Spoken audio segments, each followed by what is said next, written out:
here we are, man. They don't want us talking, Derek. They don't want us talking because we're bringing them something they ain't never seen before, and we're doing it in ways that they never thought we would be able to do it. Fuck yeah, dude. Dude, And I'm so excited to talk to you, man. I'm so sorry about all of the delays, but let's get right into like introducing me and your show and the way it works, man, because they don't know what we've been through, but we're going to tell them. no, and you've been through a lot, and you're involved in so much. Like, what the fuck? What is good? Saint John, Penuel, Chidester the Third. You got the Ark Gardens, Athena Project, Revelation of John, Domestic Terrorist, area, Drug Addiction Recovery Redeemer, earned that proper name, Saint John in the Streets of Brotherly Love. Holy smokes! And you got that food forest abundancy, and saving all types of animals, and humans of just trying to be on a better path of life and be in a proper environment to actually thrive, not just be in the area of survive, man. So yeah. And you want to know why we can't get our technology straightened out to bring this message to our viewers? And you're a tech wizard at the same time, man. Like, what the Yo, fuck? this is not fair. I really feel like the cards are stacked against us. Yeah, dude. Yeah. But for those that are just joining us and all, what an introduction, man. Thank you so much, Derek. Yeah, brother. Man, I got so much respect for you. I'm so Likewise. honored and proud to be the guy that's going to help push buttons to bring your music creativity to the world, brother. Wow. You know, I just it baffles me. It baffles me that we're in these positions where, like we're trying to bring truth and love and light to the masses. And we do it in a way from our examples.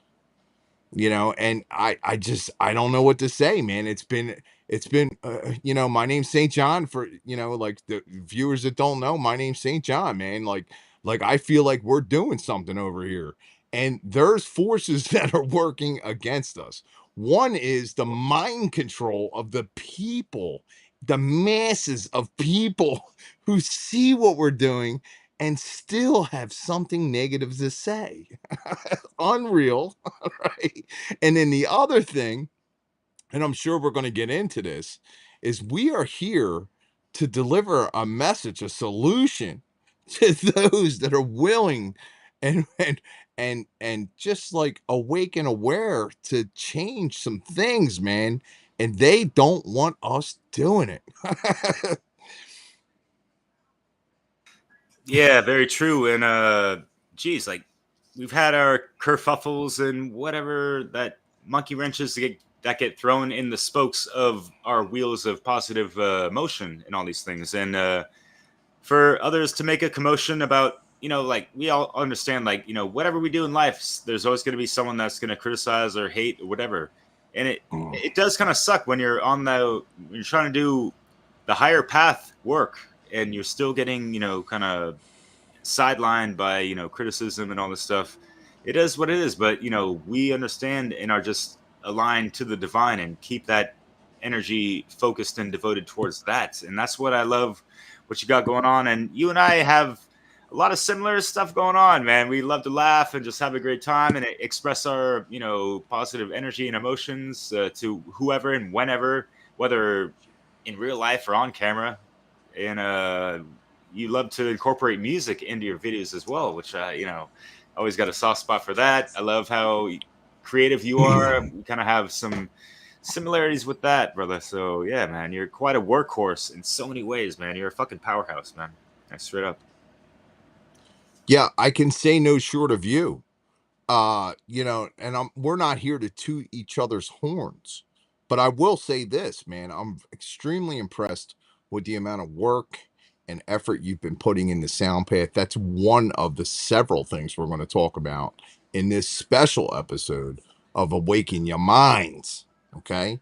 We're with DJ Awaken Your Minds. For those that are going to be watching on my channel, like this guy he's classic. He's international. And like we are fighting the good fight, and we're doing it in a way where we present the material, and you as the observer must make a conscious decision to choose morality and the natural principles, the natural laws, the universal laws of the universe to use for your benefit and the benefit of those around you. See, it can't be for your benefit alone. It has to be for the greater good. If it's not for the greater good, it's not going to happen the way you think it's going to happen. You could take all these high end, high expensive, well spoken spiritual gurus that are walking around in their spiritual nonsense and not listen, doesn't matter what your manifestation pathways or methods are, if you're not doing it with the right intentions, it's not going to work out the way you think. And it's going to do zero, zilch for the masses. Yeah, and that's really wielding your magic to really manifest. And I see you as like a same type of, archetypal, you know, personality consciousness as myself, of like the manifesting generator. It's just like keep going, keep going. Like we build off of our own energies and projects and stuff, and the people that we work with. I'm kind of curious where you have your Libra in your astrological chart, but yeah, like human relations, and let's all fucking build each other up, level up. Hold on, who told you I was a Libra? Now I was 'Cause asking you where your Libra is in your chart. I am a Libra. What the fuck? What? Listen, No, man. listen, it's all See, like, about oh trying to shit. get balance and proper harmony Fuck, dude. diplomatically in every situation. Wow, how what a blessing to be born under that sign this time in this lifetime, so that I can bring this message to people in a way that is trying to be balanced for everyone to receive it. Like I shy away from labels. I've been taking a lot of heat and having a lot of discussions with a lot of important people in our movement about discarding labels because I think it's the labels that are screwing everything up.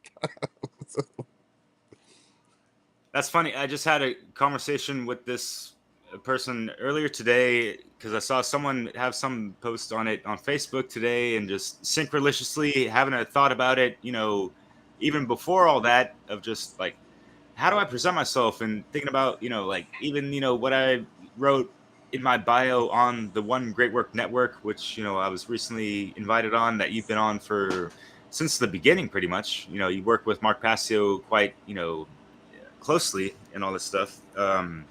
Like, I don't want to throw these labels on myself, but I want to just highlight, what I've done in a sense, and people can kind of go from there. But yeah, man, people are gonna interpret things however the fuck they want, and that's fine. But So you mentioned Mark Passio, and I'm just going to say a few things about my friend Mark Passio. What an amazing man. The accomplishments he's made in his left pinky clipping toenail. Okay, it's more than I've been able to do in the past 2 years. Okay, so let me see. I don't know. My computer's giving me multiple notifications. I don't want to hear that. listen, listen. I apologized to him the other day, Derek, and I said that I was sorry that I was late to the game of life, like what we're really all doing out here. And, I've been involved with him and his work, helping as an associate producer on his show for his What on Earth is Happening. And I'm wearing his shirt today, and I switch my shirts around. I only wear material that's relevant as a symbolic message of my mission, my overall purpose and cause in this world. But I apologized to that man because I said, look, I showed up late and I got a late start and stuff. But if you watch my latest episode that I just put out called Felonious Bullshit, you'll see why. When your head's spinning on swivel and in 80,000 different directions, it's kind of hard to stay focused on the objectives and goals that you're setting out to do. So I was involved with Mark with the ground level of some of the projects that he launched that are very successful. It's how you and I met, Derek, and I don't sell any of it short. I met my life partner through his class, How to Become the True Media. And I've always networked and tried to stay active in contact with people involved with the One Great Work Network, people involved with the How to Become the True Media, people involved with all the subgroups and side groups that were created out of that in all the various channels that exist. And this has been going on since 2018. So, like when you talk about morality, okay, when you talk about natural principles, natural law, universal law, there's many scholars, many readings that you could come across in your investigation of all that. But to be honest with you, the only person that I would suggest someone watches. Now, you might not want to start out with his later episodes. You definitely want to start in the beginning when it comes to his podcasts. But I will say, like, when it comes to the presentations, if you haven't watched all his presentations, you're going to fall short on something, because his presentations have inside of it very detailed, very methodical, very thought out delivery of the information that people need in order for us to advance to the next level as a species in our society. Like I want to see people come together in a way where it's A, voluntary, B, consensual, right? Consent. Look, it's one thing like, yeah, I want to get involved, I show up, right? But it's another thing to actually like work with the other people that you're involved with, right? And create things that are mutually beneficial to not only those individuals that you're involved with, but everyone else in the world. Like, and I've been spending the last year of my life really focusing on doing just that. I'm very grateful for many people that I've come across over the past several years. You, Derek, are on that list.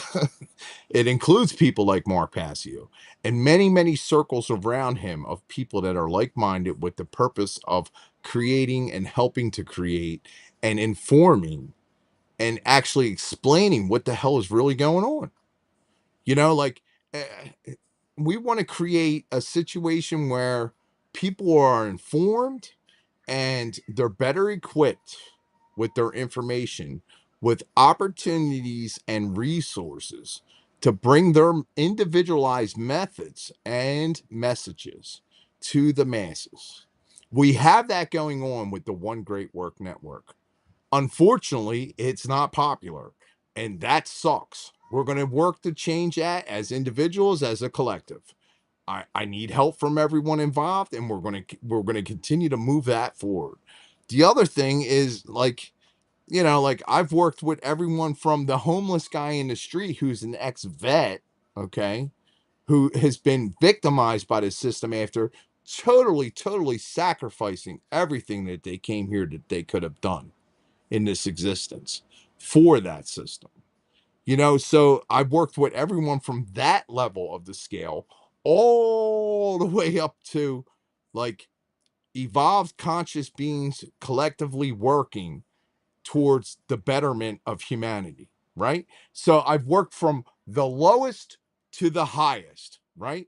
And in that process, it's not fun. It's not fun. It's a lot of suffering, a lot of boo-hoo crying from me, from others, a lot of losses, a lot of debts to be paid, karmically or in person with cash, right? Yeah, and you're But reaching to the lowest common denominator. We're talking about drug addicts, and we had a great chat with Dissolving the Divide last year and all that stuff that came to mind when you mentioned that real quick. And yeah, it's like, how do we reach the lowest people that need to be, brought up to this level? Because, there's so many different ways and methods that we can reach to them, and what you're doing is just like amazing.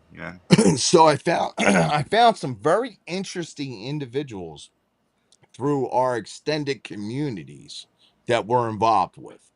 And these particular individuals, they have a situation going on with an intended living under natural laws and principles.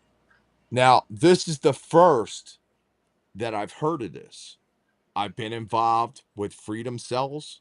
I've been involved with the freedom movement. I've been involved with many, many things. I haven't tried to do total off-grid living. I haven't tried to do intentional communities on a personal level other than running recovery houses in the city of Philadelphia, which I do not recommend for anybody. But hey, if that's what you're called to do, like, and I felt like I owed that back to the people of humanity because the first portion of my life, I was the thief. I was the liar. There's cracks in my foundation, just like the episode that I put out the other day. You can find all my work at show underscore revelation, or even revelation underscore show on YouTube, because I got both, and it's on Twitter. It's on all these different things. Like I'm not very active on a lot of them platforms. I try to focus my delivery to where my message is actually being received and reciprocated. I've evolved from several different kinds of accounts into what me and Bob Akoff, my best friend and partner, running around this planet with me, trying to help different people with different situations, everything from builds to presenting opportunities for people to better themselves, right? And now we're building, well, we have to be careful of our language, Derek, because you're overseas, but we're over here in Oui. America, and legalese is the language that the system speaks, and it's like vultures coming in. They want this, they want this legalese. They're gonna, oh, you said that word, now you're in here. You're in here now. It's all this stuff that goes on. But we've actually crafted the ability to create what we're calling turtle guardianship grounds. And we're also going to do the same exact thing for rescued animals in the city of Chester. Uh, yeah, I'm all over the place. I'm going to rein it back in. We were talking about the delivery, and like what that looks like today. So you want to make sure you're careful about the language you're using. You want to make sure that your message is clear. I'm actually going in to revamp a lot of stuff in our website, because for me it's just very simple. I'm on the inside of things. So when I say the words adopt a turtle, I kind of think that people understand that I'm not going to actually give them a turtle.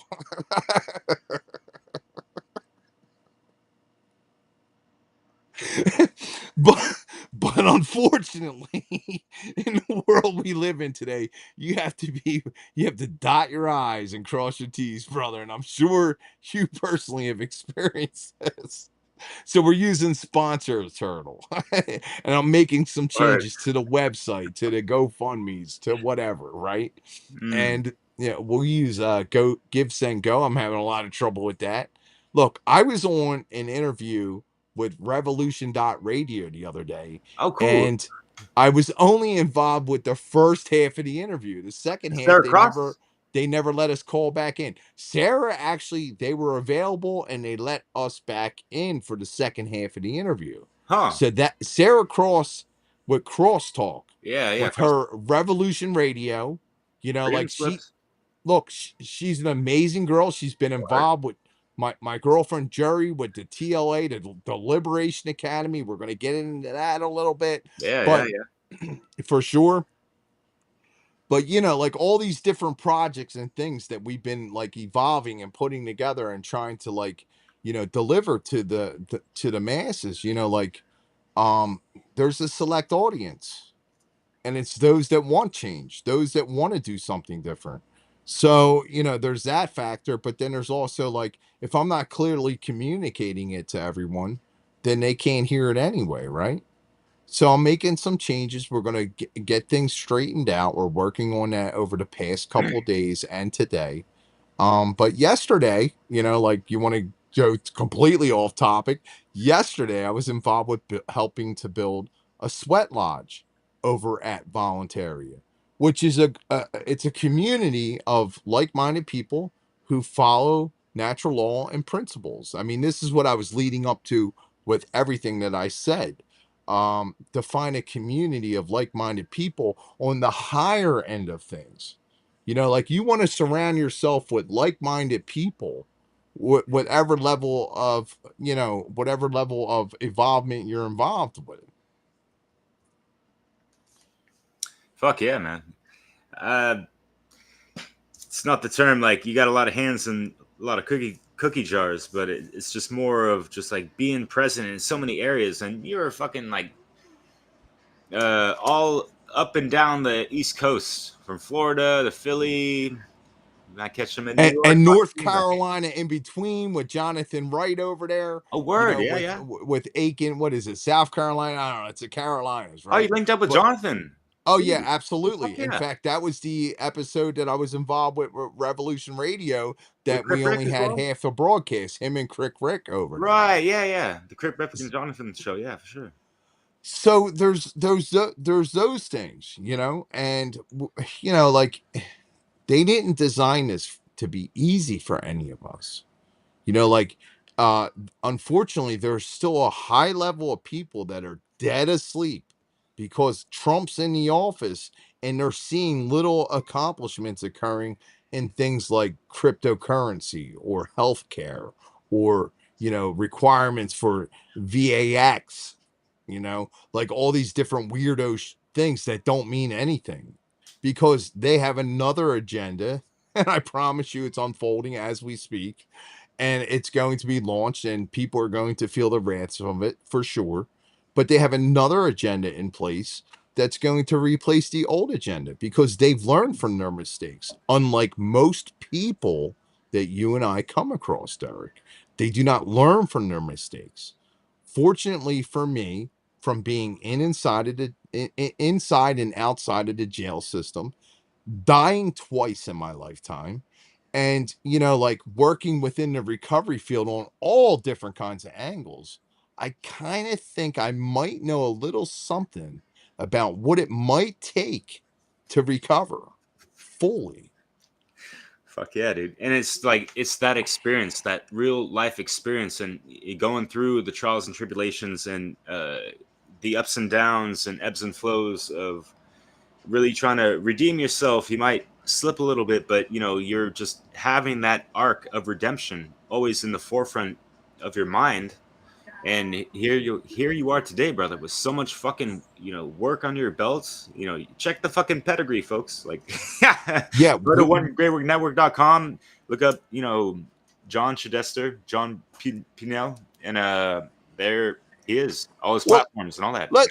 let's talk about that Penuel for a second, because a Yeah, lot sure. of people come at me in a lot of different ways about this Penuel. No Let me way. tell you something. So the word Penuel comes from the word Phanuel, which is a mountain in Israel where Israel met God and wrestled with one of his angels. The angel was named Phanuel. Phanuel was turned into Peniel, Penuel, uh, pineal, like the gland. All these things have an interrelationship in the English language and its translations and all the variations of it. For us to see that there's something more that we can do as individuals. And I'm not trying to promote any religious I hate labels. I hate religious practices and studies because a lot of them have like these requirements and rituals and maybe something worse.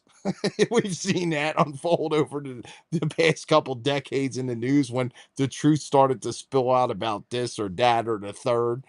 But the bottom line is that all these things is a higher understanding within self of one's mission and purpose here.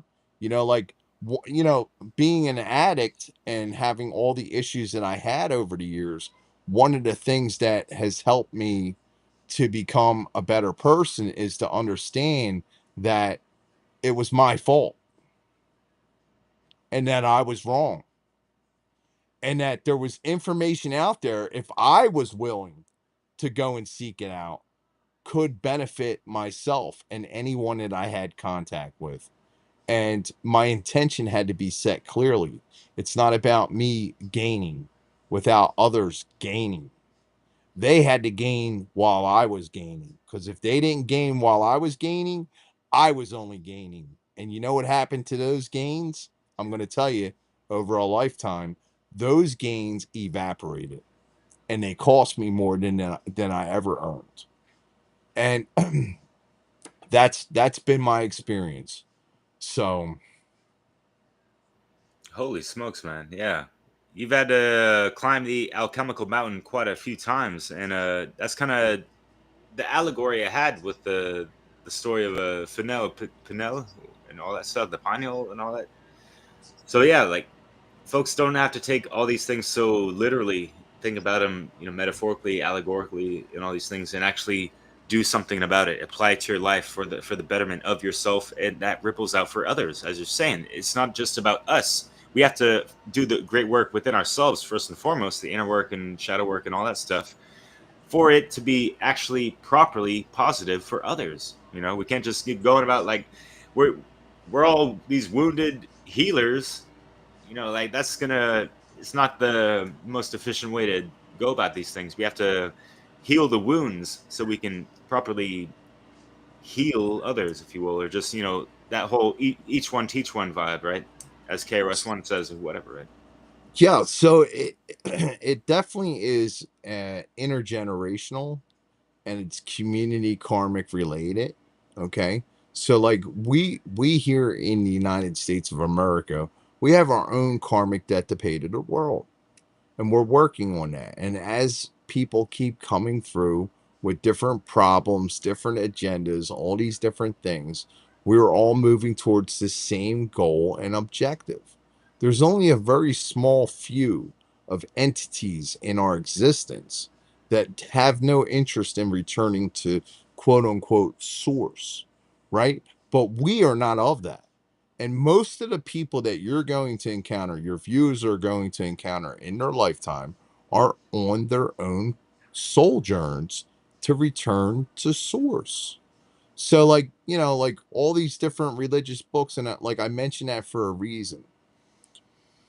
I've studied quite a few for a lot of different reasons. And what I tried to actually do, because I think the actual intention of religious material and, these quote unquote sacred writings and books is that people were to take these things and apply them to self. That you are every character in the stories you're reading. And when you do that and you apply it to self in those kind of ways, you can actually see how you're wrong and how you're right. But you can also clearly define a mission.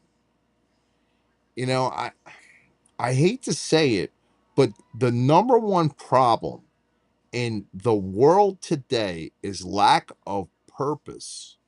Everybody's looking for the next distraction. Everybody's looking for the next, you know, quick prompt to the drive-through quickness of life. And we're all subjected to that in different ways. The most horrible experiences one can have is trying to get on the telephone and pay a bill or speak to an actual person. When you're involved with any aspect of the system or corporations, mainstream corporations, or anything else, like you have all these different scenarios that play out. And the more people realize that we're moving, and I know this is a subject that's near and dear to your heart because we've had some conversations about AI use.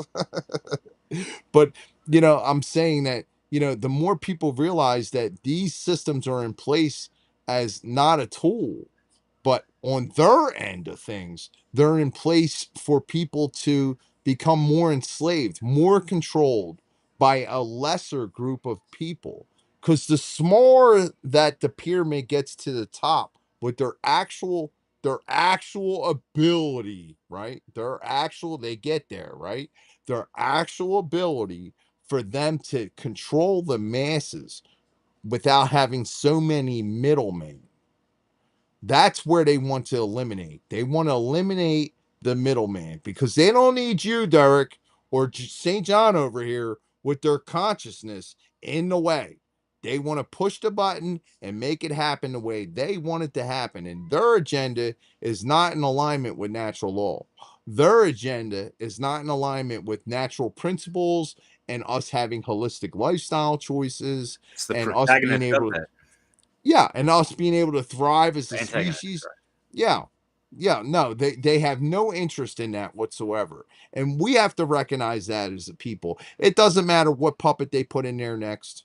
Like we have to see these things for what they are. Yeah, so a lot of people just don't see things for what they are in so many different ways. The worldview has been conditioned to think otherwise and, outside of oneself, and people are externalizing their experiences and life, almost vicariously through other people. And you got the people's champions, the celebrities, and all this other stuff, and the political worship, and all the savior programming, and yada yada. And yeah, there's a lot of savior programming in religion in the text, and they're not reading it properly. And I think, yeah, you brought up a good point of how if people could, look at these things more from the archetypal aspects of, different aspects of human consciousness through, the stories of, whoever names are mentioned in whatever text, that would make sense of, what is right and wrong to do. Yet, you read things in the Quran or things like that, or the Jewish Talmud or whatever, and you're like, what the fuck are they talking about? Sometimes, like, they're putting a lot of people lesser than, their cultish, uh, faithful, religious tribes and whatever. But all that Yeah, so aside, so I just want to say this. I know your viewers are looking at the screen and my camera went down. Just give me a second. I'll be right back. I'm still here. I can hear you and I can speak. yeah, Just no give me a worries. second. Ooh, We weren't sure, guys, just for everyone that's watching and listening. We weren't sure because we had so many problems trying to integrate our connections and speak with one another. We weren't sure if we were going to be live or if we were going to pre-record this and have some kind of snazzy intro that Derek usually does to welcome me using some of my old video clips, which is always awesome, by the way. Let me put that out there so that everyone word. knows. But with those situations in play, like we we hit the live button and I said, "Yeah, hit the live, man. Let's just talk live and get some things out there for the people to see, man. Because like for us to take the time to edit videos and upload stuff and all this other crap that has to go on with us, like it's not easy. It's not easy and it's very time consuming. And I want you guys that are watching this broadcast right now to understand that there's a lot of effort that goes into creating these broadcasts and putting them out there to you. There's a lot of skill sets that have to be learned. There's a lot of knowledge that has to be gained. There's a lot of networking that has to go on. And this stuff doesn't happen overnight. And like I said about us living in that drive-through society that we're living in, a lot of people think that they're just going to wake up tomorrow, push the live button, and unfortunately, in America, I can't speak for France, but it's probably everywhere, right? Is that you know unless you're a 14 or 15-year-old girl wearing a bathing suit shaking your ass on the camera, you don't have a million views unless you're a celebrity or a politician that's propped up by the propaganda machine, funded by you, by the way, not people like St. John or Derek, but people like you who support these systems that are broken and failing, right? Like these are the things that you have to take a look at. Like, why does our species, why does our society look the way it does? And it's the participation. Like, I've been working on trying to get out of this system in so many ways. The official declaration was when I sent in my resignation, because in the city of Philadelphia, in the state of Pennsylvania, in the United States of America, here on planet Earth, I was asked to do things that would violate me in order to continue to participate back in 2020. And I said, no, I'm not doing that. I'm not doing that. And they said, well, you don't have to do that, St. John. Well, they called me Mr. John in those facilities, right? That was my title. I said, I'm not doing none of that. They said, you could do just this little thing over here. How about we just do this little thing here? It's not as bad as China putting it up the board. You know what I mean? Like, that's a little thing. And I said, no, I'm not doing that either.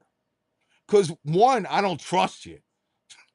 Period, point blank. Like, it ain't even about the science, bro. At the end of the day, here in the United States of America, it's not even about the science. No, it's about It's about the ownership corruption claiming. and the lack of transparency.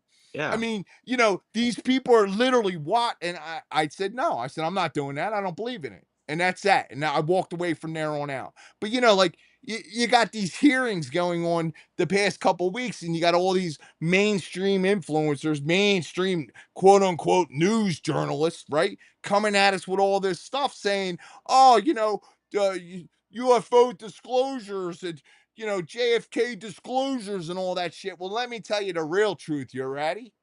It's all the same shit. It's all the same shit. And it's the same deceivers on both sides of both fences that you're watching on TV. And they're not going to tell you the truth. They're not going to tell you about the BUSH family. They're not, and how they manipulated things, and the TRUMP family, and how they manipulated many things, and the OBAMA family, and how they manipulated many things, and the CLEIENTON fucking whatevers. They're not going to tell you about all that stuff because they don't want you to know the players involved. And with all the great things that, Daddy TRUMP came in and played in this country of the United States of America, right? Who's going to jail? Who's been labeled and prosecuted?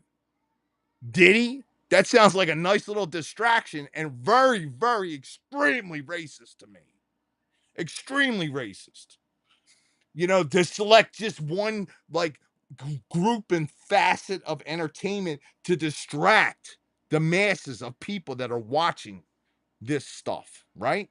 So there's all these different avenues and angles that one can look at. But I'm going to tell you, what's really been making me happy, Derek? Ooh. And I know you can relate to this because I've watched you do it in some of your broadcasts. Oh yeah. Going outside Yeah. and not being connected to it all and just experiencing life, man, with other people. Yeah. Real lifestyle activities that mean something. Not to get caught up in all the distractions of the conspiracies and the who's and the what's, and because they're not going to fix none of it, guys. If you think you put any stock in any governmental system or any stock in any therapeutic or medical system as your go-to solution and answer to the problems of yourself, your life, your family, your community, and the world at large, you're wasting your time. You're seriously wasting your time. What people need to do, and this is what I've been working on, I've been doing it on many fronts and many locations, is gather for the same common purposes of growing holistic, non GMO, healthy food in open outdoors that's going to create an experience that's going to make you healthier. It's going to make you more productive. It's going to give you more mission. It's going to give you more connection. I don't want to keep going, man. I want you to You're get good, in man. there because I know you want Yeah. to. We're killing it with this one. Yeah, it's just the live stream, live flow of things. Yeah, a little impromptu and what you want to do. I love it, and I know you got so much conviction and energy and experience and just uh, desire to do these things, man. I love it, and I would love to come out and pick it with y'all. Hang out with you, Corey, Jerry in Florida, and whoever else, right? So yeah, man. One of Yeah. these days So going down, but yeah. So I'll mention my friend Corey Angela. He's got a lot of great projects going on. He Yeah. just dropped a video of a lifetime talking about the myth of authority, which was Oh, great. cool. I would. It's not, it's they're literally most of the content creators that I talk to and run around with, and that includes yourself, Derek, whether it's their music or their activities or just their intellectual discussions about things, right? their presentations with their actual research and documentation and representation of different things, right? No matter what, they all have the same general attitude of care. And that's my whole thing, guy. And you know that. Like, so for me, like, to come into a situation and have care, proper care. Like, what is care? Care is the eighth principle of the hermetic principles that nobody knows about. I had a little discussion in one of the chats the other day about there only being seven principles, and I said, well, that's because you're not living the principles. Because if you were living the seven principles correctly, using proper morality as your guide, right? If you were living those principles, you would already understand and be comprehending and utilizing the eighth principle, which is unspoken of, which is lips to ear, according to some of these writings. And that's because you stopped after it got to the seven. You said one through seven, boom, that was it. I put it on the wall. We're done. Let's go home. No, no, no. It doesn't work that way. For those that follow natural law, it does not work that way. You don't say, here's the seven, put it on the wall, and we're over. Like, no, man. No, you have to take action. And through your action, you develop your own infinity, the eight infinity. See, some of The us proper have been feedback loop. yeah, You know, the feedback loop, bro. See, there's I a love negative and positive polarity to that. and But yeah, what are you working I've with? been hanging out with musicians all my life, Derek. And the reason why when I was 15, 16 years old is because by carrying their speaker and microphones into that club or bar, I got to sit in there and drink and talk to older women. But later in life, I understand that music and the frequencies is what they've been using against us because of the lack of education that people have. Why do you think when you walk into a church or a cathedral, it's set up with the acoustic designs and the layouts that it has? Why do you think they had organs in the corner? Why do you think, like, just do more homework is what I'm saying. Why do you think they got rid of all the bells? Why did they get rid of the bells? And the only bell they display is a cracked one and call it Right. independence and What the hell? liberty in the Philadelphia air. Like, are you kidding me? You're showing me a cracked bell, bro? Yeah, yeah. So I'm trying to tune down my enthusiasm for some things and my hatred towards others. But it's very difficult because the more I get involved, the more I see what needs to be done. And the more I see what needs to be done, the more I realize that I need to have other people. I need to have other players. I can't do it alone. Nothing's going to get accomplished under this sun without some kind of glorious action on the part of Yeah. others, heroic actions on the part of others. And that comes from those principles of natural law with proper morality. Right, and You know, proper networking, right? And like being kind of like the one man show can run a man or woman ragged to a good degree, and like having, I wouldn't call it a support group, but folks to lean back on, and we got the One Great Work Warriors that I'm involved with Chris beautiful, and Brendan beautiful, Martin, Crip Rick, beautiful. and Jim and Jerry and all the cats. It's really great, and actually meeting up with some of them in real life is fucking awesome. Like Brandon Spencer and Chris, spent some great time with them, and you have with others, and it's just, does that not just magnify the kinetic energy of what you're already doing in regards to the great work and that positive momentum towards a better life for yourself, yours, and others, right? The ripple effect. Yeah. So speaking of jury and the ripple effect, right? Because what an opportunity I have in my lifetime today. I met this woman through Mark's class, and we're very like-minded, and it was very casual, our conversations, but she decided that she wanted to pop up. And honestly, like, I just posted in one of my Facebooks today something about, relationships, and like people have a lot of trouble finding the right partner. And like, here's a little relationship advice for those that are listening. Like, if you're single, or you had a bad breakup, or you're involved in a situation you don't really want to be in. Here's a little relationship advice. First off, find out who you are and what you're doing here.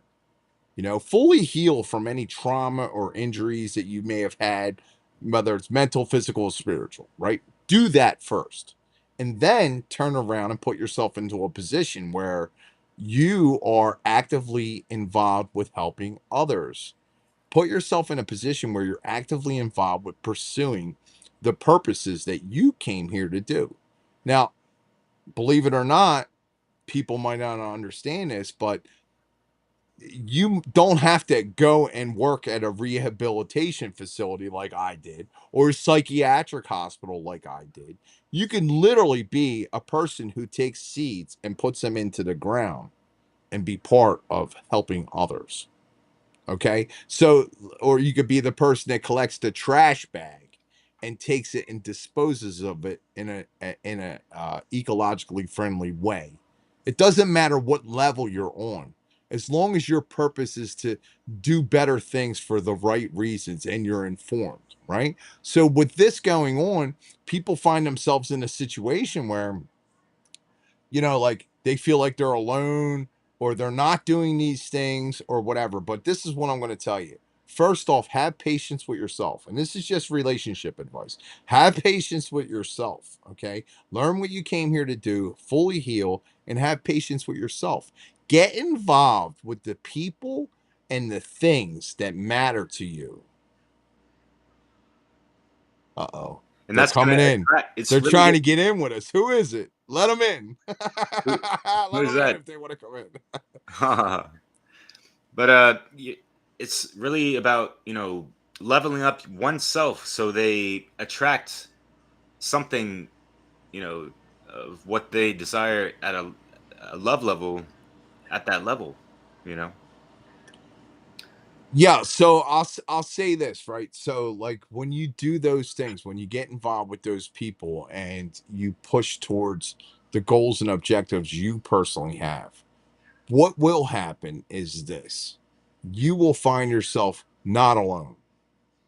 You will find yourself knee deep in the exact location in space and time that you need to be. And when you look around, you will see those that you were meant to be with. Right. And this is what occurred between me and her. And it's a beautiful thing. There's a lot of struggles. There's a lot of issues as far as when we deal with the outside world, right? There's a lot of coordination and setup and communication. All these things have to occur. But I was single for like almost 3 years before we met. I actually wrote off women in general. Like, it's just not going to happen. Like, I'm not going to find a woman that has the same mission and purpose in this world that I have. And here, like I think I know my mission and purpose, and then she shows up and she enhances it. So what's that look like? Right, right. You want to enhance my mission? Like, I want to enhance your mission. You know what I'm saying? Like, that's Yeah. love, bro. Yeah. That's Looking what love lovely, yo. is. So like, I know there's gonna be some people that watch this and they say, "Oh my goodness, like my girlfriend, she's beautiful, she's great, like, but she's not doing the stuff I'm doing, so that doesn't mean I'm not in love, St. John." No, it doesn't mean you're not in love because everybody has their own roles to play in our support staff of life. So like maybe she's not a go-getter or maybe he's not a go-getter like a St. John or a Jerry or something along that lines. Like, not that we're go-getters, they're like struggling, scrambling, trying to figure it out all the time. But the one thing that we have in our favor, and this is what people can have in their favor, if you're doing the right thing for the right reasons, the universe is going to show up and match it. I promise you. Whether it's other people that you have, family and friends you haven't even met yet, and support that you haven't even met yet, or if it's like, just like $20,000 scratch off ticket, which I've seen. You know what I'm saying? So it's like there's all different realms to this, and I just want to see people when it comes to relationships, don't compromise yourself. Don't put yourself in danger. Don't think less of yourself because of another person. Like, if that person ain't there for you in the way that you need them to be there for you, and you can't effectively communicate to that person what those needs are and what those roles are in your life as an individual, then you're with the wrong person. And that's a two-sided coin. You know, you can't just say that stuff and expect the other person to be that and then you not be that, right? So that's some solid, like, because, there's a lot of relationship advice out there in the world, concerning all, higher spiritual, blah, blah, blah, all this crap, right? But let me tell you something. People in our movement, I hope that helps you. I hope that helps you. Fuck yeah. And to bring it back to the Hermetica, because yeah, we cannot stop on 7, neither 8, because what's great about things is that there's other principles that can apply. And what you're talking about is the law of reciprocity, or in the runes, it's, the Gebel, and it's the equal energy exchange, right? And so in a relationship, how does that look like? What is the balance? Working with Well, those it's a scales, further Mr. it's yeah, Libra. you're right. It's a further breakdown of vibration, polarity, and the combinations and how they work and all this other stuff. And you're absolutely right, Derek. It's people that come at me and say 7 and 12 or whatever they say, like it's somebody that doesn't have it in practice. It's very obvious you don't have it in practice, because if you had it in practice, you'd see. Or how about this? Not only do you not have it in practice, you didn't do enough homework on it, right? Because it's not just like I pick up the Bible, I follow the 10 commandments. It doesn't work like that. Or even It's worse, just people just look at memes these days. Like, oh, you see something, oh, like a little infograph of like all the principles laid out in a nice little cookie cutter thing, and like it's like pop psychology type of instant gratification information. What a sensation, right? Across the nation, yeah. absolutely, absolutely. So, like I wanted to say thank you to you, Dirk, for having me on your show. Like people see me smoking a little pot, like I just want to put it out there. When I was running recovery houses, I was the first recovery house owner that went public with the fact that he was uh taking in and assisting people that had medical marijuana cards when no one else did. Now, how fair does that sound?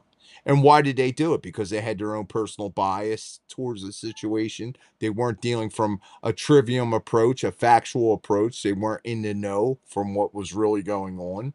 They didn't do any homework. And they were stuck in the stubborn selfishness of what they were taught and what they personally believed. Thank God I was able to cast aside those selfish desires of always being right. I had it happen in a phone call today with somebody. I said, I don't want to be right all the time. I said, I like being wrong. That's when I'm learning. That's when I'm experiencing my growth, my truth. And how I react to being wrong is all totally 1,000,000,000% up to me. Do I act right all the time? No, I do not. I'm sorry. I'm not perfect. But what I am is someone who's willing to acknowledge when they're wrong and willing to make the necessary changes for the greater good of all persons involved. That's why people want to still work with me, right? See, you got that. Yeah, brother. You got that. Yeah. We can try to be perfectionists, but we have to understand that, no one ain't perfect and we're going to make mistakes. And the greatest lessons can be from those mistakes, right? So, yeah, So those are the breaks, right? so you see me hit a little bit of the Mary Jane, right? Hey, And me and, too. and Can't complain, right? maybe a little more later, right? Right. But this is what I'm going to say to people, right? Is uh it's especially important for me to mention this, Derek, because I recently went through major lung issues. Okay. And it's one of the things that you wanted to bring up and talk about. And I'm glad we're on a live broadcast because I feel like this doesn't ever get out there. And it has to get out there. So, me and you are going to creatively speak about this in a way so that algorithms and all the censoring processes that go on to prevent us from delivering this word to you, right? Our words to you, doesn't interfere, right? So I'm not going to use exact names and situations, but I will say this. I thought I was going to DIE. I thought I was going out to lunch, okay, back in November, December. Okay. I thought it was a wrap. I thought it was over. I thought that there was going to be no more of St. John in his works here, right? And the reason I thought that is because I was coughing so profusely and spitting up phlegm and having all these issues go on where was struggling to catch a breath of life, right? So with that going on, thank God for Jerry in my life. She recognized the symptoms and patterns and spoke with very important people in her world about what was going on. And one of them, a DR, what they call a doctorate in short, right? Here in the United States, decided that maybe, just maybe, it could be a fungi situation, you know? So we'll say fungi for the rest of the explanation for that for people to hear so we don't get censored or blocked or shut down, God forbid, right? So the fungi situation within the lungus area of my body, right, had basically choked me to death. I was prescribed anti-fungi medication, and the anti-fungi medication worked. So I went from can't catch a breath and like literally puking phlegm out of my mouth every morning with convulsing coughing, right? To I can breathe. I can run a little and I can do stuff. I'm hearing phones ring. Is that you or me? Might It's be not you, but you. yeah, no, It's got to be me. Okay, no look, worries. I'm not answering it. I don't know. Can your viewers hear? Is No, what I'm wondering. No, I okay, can't all even right. hear it, so yeah, don't worry I about can it. ignore it. It's not a big deal. Right on, yeah. But So like with me choking on my own words, literally at the time, and being introduced this medicine, which was TERA terabinafin. So it's Terra, like the land we're on, Bina, like where it's at, and Fin, like finished, right? So I was taking this medication, and man, it was like night and day. I could breathe, I could do stuff. It was like taking an inhaler. You get an instant gratification from an inhaler for lung issues, asthma, whatever, right? It was like that, but it was long term and long lasting. It was amazing. And then I stopped taking it and the symptoms began to reoccur. So that's something to be observed, right? So when I re-spoke to the doctor about it, they made the statement that, I should basically re take it because the spores involved are very, very hard to kill. And whether this is an environmental issue or more likely a biological weapon and attack against all of us on this planet, um, there's a solution. So I've been actively taking that solution and working towards that. And I'm able to, if I want to and choose to, have a drag of a cigarette or hit a vape system or smoke a little marijuana, which is kind of good for everyone around me because when I don't do those things every once in a while, I start to get like very edgy and it's hard to be around me, but we survive. So, I had those things occur and I put up a very good episode on her uh her YouTube channel, God is Love, Truth and Freedom, YouTube. And Jerry, my life partner, she an amazing woman. She's been very caring and not just of me, but of, just the state of affairs on how we can go forward, as a collective to like really, really make an impact and make a difference. And I'm very fortunate to have her in my life for all those reasons. I think that if it was not for her, I probably wouldn't be sitting here with you today. I think there was something that was supposed to happen to me that didn't happen to me. Um, which is great. I have great gratitude for that, and I won't forget that. But, as far as the education to your viewers, it's called unalive fungi. It's on her YouTube channel, and I call her Mystic G in the digital world because I got to separate her from what she does online. Even though I can't, I try, I can't. We're all mixed up and everything. But like I kind of dubbed her as Mystic G, like my website's the lostprinciple.com, which is the generative principle, which is kind of funny, the G inside the compass and all that other crap that they've tried to promote over the years, and then us to turn around and actually be dealing with a doctor who wants to remain anonymous and he's going by the name of Dr. G, which is like you just can't make this stuff up, brother. you know.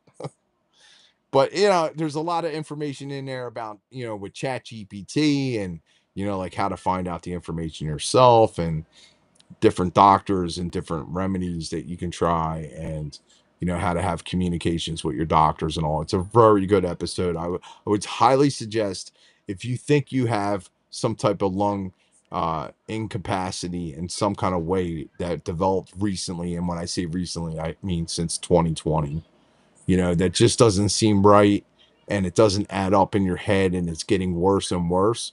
This may be an avenue to explore. It reminds me very much of the 2020 ivermectin situation that was going on, if you remember.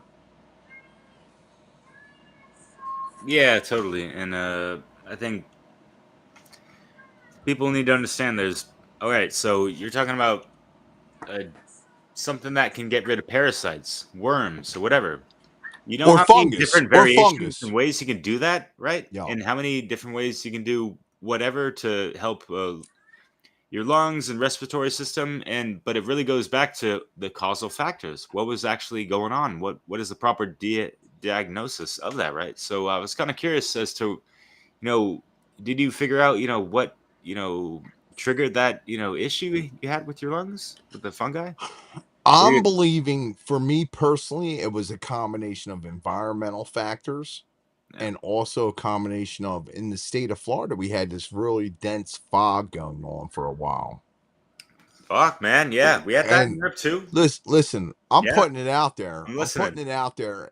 I'm not saying it was the contributing cause, Derek. I'm not saying that's what it was, but I will say this. There was two things that I did during that time period that seemed like it well, the one thing seemed like it was giving me a little bit of relief, and that was I was using a very expensive inhaler. When I say expensive, I mean it's like $2,000 to get one hit of this stuff. You get like 24 hits in the thing. It's like $2,000 for the medication, and it's steroid related kind of thing. But what I found out, and this is very interesting about the fungal situation, is that if you have that going on, there's two things that go on. One is it's misdiagnosed all over the place, all over the place. Emphysema, they blame COPD, they blame the big C in many ways. And then there's that other C and its variants, that recently came into play in the 2020 arena, right? So there's that. And then there's this other thing where it's like I'm breathing in this air in the sunny state of Florida, which is very, very, very common to feed a fungal situation. The air quality and um basically the bottom line is the doctor told me flat out that, you know, she's dealt with so many people that have had misdiagnoses about what it should have been diagnosed as being this thing that we're talking about versus all those other realms. But what I found out that was interesting, and you can watch it in that Chat GPT for that broadcast, is that when you take a steroid inhaler of some sort or albuterol inhaler of some sort, that it turns around and ends up being a feeder.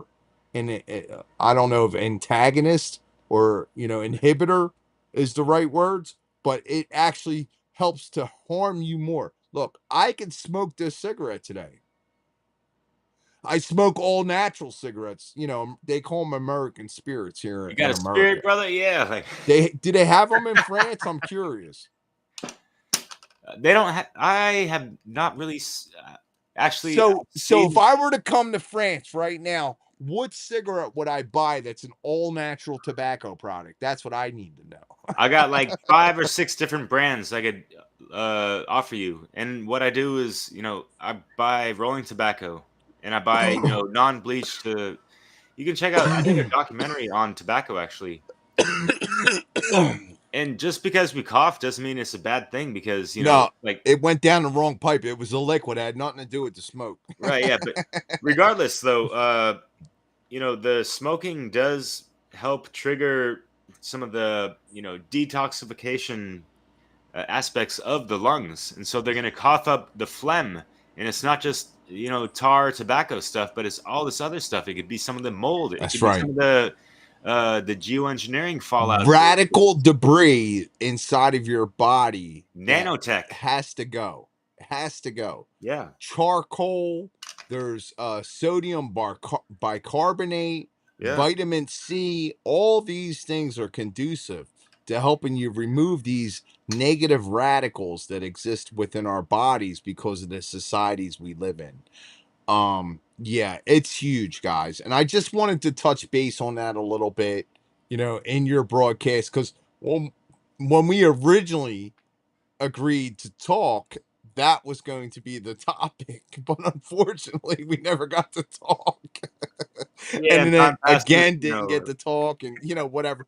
But so No that's one worries. of the things I wanted to make sure we covered, because Yeah, totally. um there's a lot of misconceptions going on. There's a lot of misdiagnoses going on. And people need to do their homework, man. Just because they rectified or eliminated one issue of concern and threat to us as a species that they happen to create and develop and propagate and push and come up with negative solutions that didn't work either. Right. Right. Yeah, And was it a Hegelian dialectic, by the way? Or what? yeah, yeah, yeah. So problem, reaction, solution, all the way through it. You know what I Yeah, mean? Like, and these people have been planning this stuff for decades, decades. A lot of people don't understand that, like, centuries, man. the big plan was created a long time ago. But more recently, the stuff we're dealing with on a day-to-day basis is very recent with their planning. But like, we're in a beta mode as a society right now, and a lot of people don't realize that. The beta is that we're being tested. Like, our conscious objectiveness or conscious confirmation of the things that are occurring in our streams while we're scrolling, or in our daily life as we're walking around in the real world without devices around us, are having a direct impact on their ability to either enslave and entrap us more, or our ability to become more freer. And I'm grateful to Jerry again, because Mystic G, because she has allowed for me to have yet another pathway, other than sound path, which we're going to get into, another pathway to, like, make a difference and have some kind of change go on. Like, we're talking about the Liberation Academy. Now, I'm not a teacher. I do have supporting youth recovery certified recovery specialist training certificates, okay, from, like, being the guy that can help kids when they're dealing with troubled youth, like drugs, alcohol, mental health, and criminal lifestyle choices. Been involved in that realm, okay, but I haven't really been involved, and I've been effective. Put that out there. I've been very effective.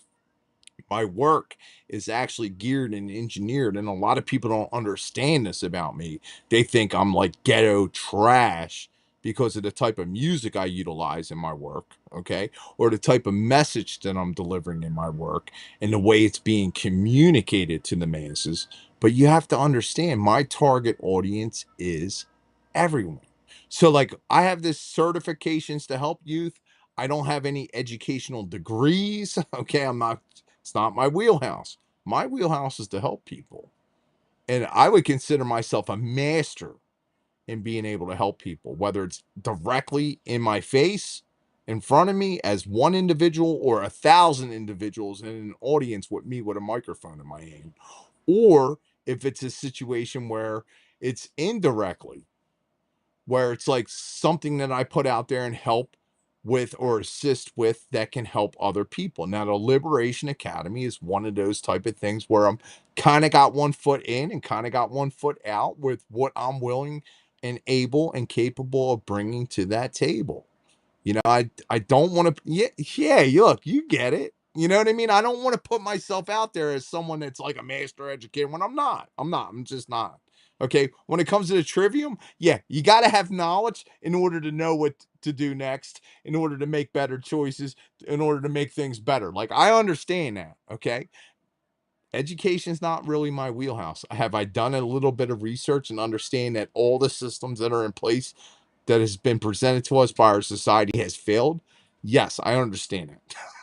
It's not like rocket science. Like, did we go to the moon or But did we educate? You know what I mean? Like, we didn't either, right? I don't know, right? So, like, we put all of that out there, but like, when it comes to this youth, man, like, I'm just like, we had 13 kids the other day at Family Fun Day at Crescent City in Voluntary, and these kids were amazing, man. Like, we had a situation where Buck, my faithful companion, he comes over and he drops a turtle in front of the kids. Like, he found it in the woods or whatever. Like, there was no turtles around. And like, I think his contribution was that, like, we're turtle people. Like, this is our thing. It makes me want to cry a little bit because my dog, like, he's on the mission. He's on the mission more than me sometimes, but he's on the mission. He's barking at bears and mother cubs with, mothers with cubs, and, that are like hanging over the turtle cage and like, chasing raccoons off and all this other stuff. But like, we didn't have any turtles with us because Bobby's up north. He's building garden boxes. We're trying to earn money to keep our cause alive at perseverance.tech. And which funds Ark Gardens, which funds, aspects of the Liberation Academy, which funds, just our daily operating things. Like, we're not putting commercials out there, man. I have zero interest in asking people to get involved that don't want to get involved. I'm not trying to sell you anything. This is a program of attraction, not promotion. Okay. I am a lighthouse with the lost principle, man. Care. Like, I try to put things out there, and I know I'm doing a lot of talking, but I just want to finish this point, and I'll let you interject because I know you want to. But like, he drops his turtle in front of these kids at Voluntaria, and like, it was like his part, like, he was trying to put his part in, which is, like, I'm a turtle guardianship dog. Like, for those that don't know, today I am involved with assisting and helping the wildlife of our world. I'm involved in assisting with, the education of our youth in our world today, right? So, like, when this dog, who I love, comes over and gently places down a turtle in front of all these kids, it's highly, highly divine, miraculous, and symbolic to someone like me. Because, is it just his instinct to like show the kids turtles? Or does he have a mission and purpose in all this? And I'm not going to take that away from him if he does. He's the freest person and being I know on this planet. Okay. My dog, because my dog can come and go anytime he wants. He's here by choice. I open that door, I call his name. Sometimes he comes, sometimes he don't come. Do I sleep soundly at night? Yes, I do. Does he have friends and other activities in my neighborhood? Like, this isn't the type of neighborhood where you got to keep a dog on a leash. Like, this is the woods and lakes in Florida. Like, most dogs don't have leashes or, cages. Okay. They're out wandering around in their huge ranches or farm settings, right? So, like, when they cross their property lines to see a squirrel or run after a rabbit or something like that, these are the kind of reasons why this dog's in my life, because he was actually abandoned by his owner as a result of his owner having to deal with personal issues concerning his family, and he couldn't find a dog. He made attempts and the dog wasn't around and he had to leave. He had a neighbor checking in on the situation, making sure there was water and food. And like a lot of people are like, how do you leave your dog outside all night? How about this? How about the dog belongs outside all night if it chooses to be there? How about that? How about you put that in your peace pipe and smoke it? You know, like I've been watching a lot of videos and reels of people like, oh, dog cruelty, like this, that, and the third. Like, yeah, it ain't right to keep an animal caged. It ain't right to keep an animal in an environment that it doesn't want to be in. But let me tell you something about St. John and his actions towards animals. Buck is the finest example and specimen of that because he's only where he wants to be. Now, did I have a leash on him when I was walking around the city of Philadelphia with SEPTA buses flying by, public transportation buses and subway systems and all that? Yeah. And I also had a service dog vest on him, which was a blatant lie. He's not a service dog. He's my service dog. He's in service to humanity, but he don't need the sanction of the government or anyone else to tell him that he's okay with that. But anyway, I let him go and he comes home on his own, bro. He's a free dog. So like he puts this turtle down in front of these kids at Voluntaria. And it's amazing. It's amazing. They all start going crazy. Was the dog harming it? You know, was some of the concerns from the kids. Wasn't that beautiful to hear? Wasn't that beautiful to hear? Because they don't know Buck. Buck was new to them. Like maybe this dog's harming this turtle, like all these different things that came out of that instant moment that was like it was really like a moment of like clarification for me, you know. But he puts the turtle down and they're all excited and they're concerned about the welfare of the turtle. And the first thing I do, because I got turtle people in my life, that's what we do. I call Bob Acop. I said, here's the pictures. What's going on? Is this turtle safe? Is it harmed? Does it need help? And the first thing he says back to me, no, that turtle's fine. And Buck has done something similar like this in the past, and Bobby deterred it because he was afraid he was harming the turtle. But this was a situation that was totally out of our control. It's not like, it was one of our turtles that we were watching over while this occurred. This was a turtle that was in the woods somewhere that Buck brought forth and laid in front of our feet without harming it. Now, did it traumatize the turtle a little? Probably, but we don't really know what that turtle had went through prior to Buck bringing it to us. That turtle may have been upside down in a creek bed. I don't know. I don't know. Who knows, right? So he puts this turtle in front of all these kids, and like Jerry's philosophy with the kids is just like beautiful. Like they're doing their own little collective thing, right? And like, they sold us this lie, bro. Like, I don't know if they did it to you where you're from, but they made us in like seventh and eighth grade watch the movie and read the book for. Did you ever hear Lord of the Flies? Oh yeah. Great book. It's a lie, bro. It's a lie. Kids aren't going to be kicking the shit out of and ruling over other kids like there's some kind of governmental tyrant regime. Okay. Yeah, I They're think going that to was try an to outward work. or something else. Listen, Yeah. they teach you that in middle school, in the middle school era of like, for before you go to secondary school or high school, right? They teach you those type of things because they don't want you organizing when you're becoming a young adult. They don't want you putting collectives together that could benefit humanity. They Yeah. want to keep you right under their thumb. So I have a very different opinion about that movie today. But Word. I will say this: these kids sold that turtle, man, and they started making all the right choices. It needs a box, I Yeah. heard one of them say. I said, well, I'll help you with that. After Bobby gave all the information about what species and all that good stuff, we got the box, we started putting Oh stuff in yeah. it, we, took care of it. And the kids democratically elected a name for it. Ah. Box, box star, because it was a box turtle in a Oh box box store. yeah. I wish I could have been like the guy writing the script for this because it would have Word. went just like this if I was trying to convince you of some kind of miracle. But this is what unfolded, right? Box star, and they collectively, democratically decided that the turtle was okay, so it was okay for them to re-release it back into this the natural environment. But what kind of better situation can occur, brother? This comes from the Liberation Method. This comes from the Liberation Academy. This comes from conscious parents caring about their children and wanting to do something different in these situations than what has been presented to us currently up to this point. Like I said, it's not my wheelhouse. My wheelhouse for Jerry, and I promised her this, was I was going to try to stay out of the way as much as possible. And that I would help to assist and promote these things to the world with her. And I really feel like this box star is just one of many things that occurred. And we have lots of footage, and I'm working on putting a documentary together. I'm going to be releasing short film versions of things between now and the release of that documentary. That documentary might not get off the ground for a year or so.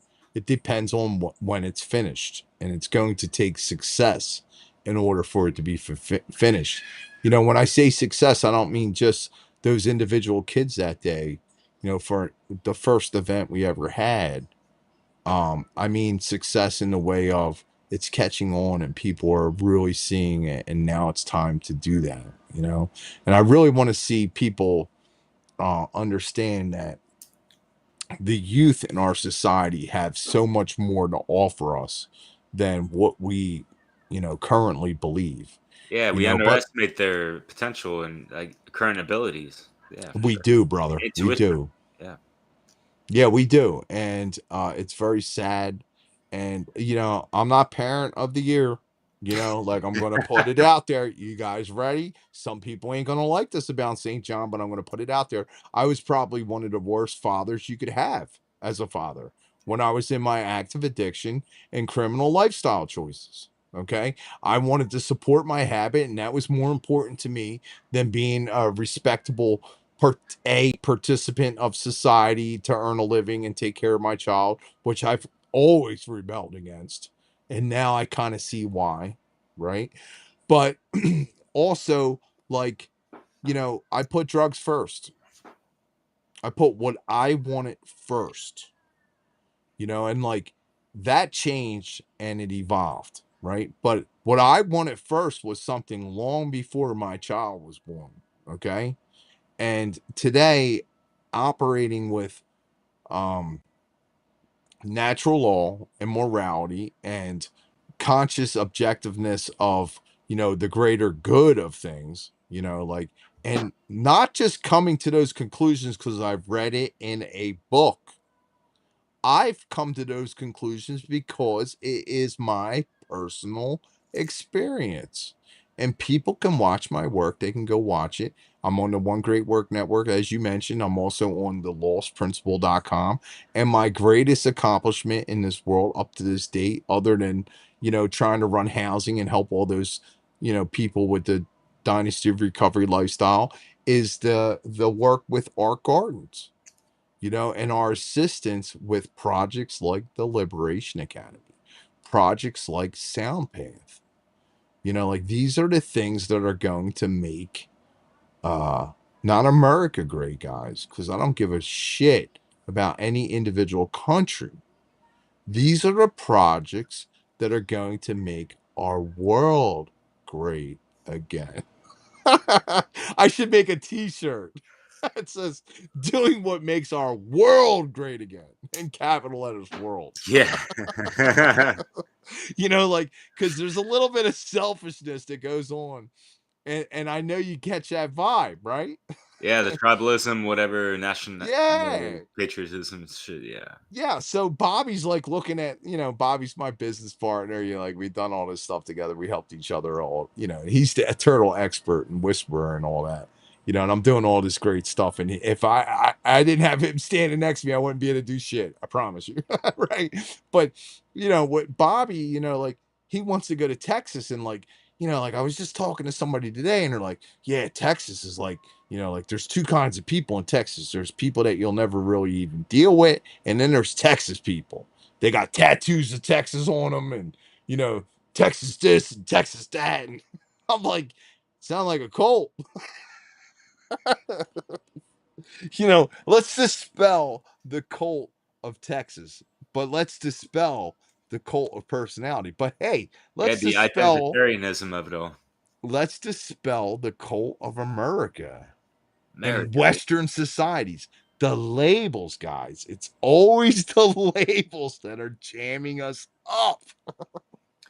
Yeah, can I have reel it back in a second because I like what you said, and I don't wouldn't consider it a label, but you're talking about how like we're in this beta society and it's produced or birthed, and conditioned a bunch of beta bitches, whether it be male or female, right?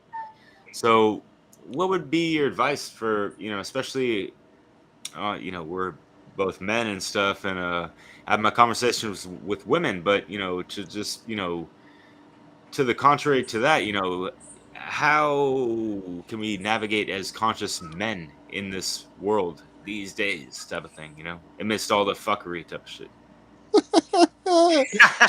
Street Kings. Here we go. Ready? Yeah, right. Hope. No, no, I got the whole lyrics is there. Watch the video. Street Kings. Awakening the Tide. Okay, so Or here's the thing, right? This is where it gets crazy, right? So the beta male, right? Well, like it's a joke, but it's not a joke because it's serious, right? So somebody's been watching my work lately that I really respect the opinion of when it comes to the Ark Gardens posts. And they're like, you got all these emojis in here. Da da da da da. I think that kind of content is for women and children. And dude, I laugh so hard. I laugh so. Look, we're the best thing on TV right now on Wednesday night in America. And where are you at? And what time is it there? Late it's night France. it's June 4th, 1:01 in the morning. Exactly. That's synchronicious, brother. Yeah. Great Right. question. In France, 101. St. John giving it to you 101. You ready? Beta Yeah, right. males. Beta males, you ready? So Fuck he yeah. says to me, yo, you're using like, different kinds of AI and you're coming up with this content and these posts and all this stuff. And it's like, it seems like it's geared towards women and children. Ah, jeez. And my answer was, exactly. That's my target audience. And we're both laughing, right? And I said to him, I said, because most men that I know fall in one or two or both of those categories. And I'm not talking about people doing this work, bro. They know who they are. Look, the beta male is all they are, and it's in my tarot card readings with the upside down justice of the system. Like the things that are holding us back. In our back pocket, most people have their wallet, right? In their back pocket. But in that card, in their back pocket, they have their will, their action, and their desire to do anything about the problems of the world. Look, I'm not going to be sitting on no armchair pointing and saying this is wrong and that's wrong and all this other shit. I'm going to get out there and I'm going to pick up a shovel. I'm going to drag a cut down willow branch and create a sweat lodge. I'm going to tell kids the truth about turtles. Okay. Whatever the situation demands at the moment, I'm going to do it to the best of my ability. And am I always right? No, I'm not always right. But you know what I like? I like that people will be willing to see the care involved with whether I'm right or wrong. And that's an impression that is felt, not just heard, but resonated and felt. And I've worked my magic in many places and areas with a lot of people, and like I'm working in a cafe that's different than what I've worked in for like 7 seasons in the same area, and I'm coming across a bunch of people that recognize me and like, oh hey, it's so great to see you and this and that.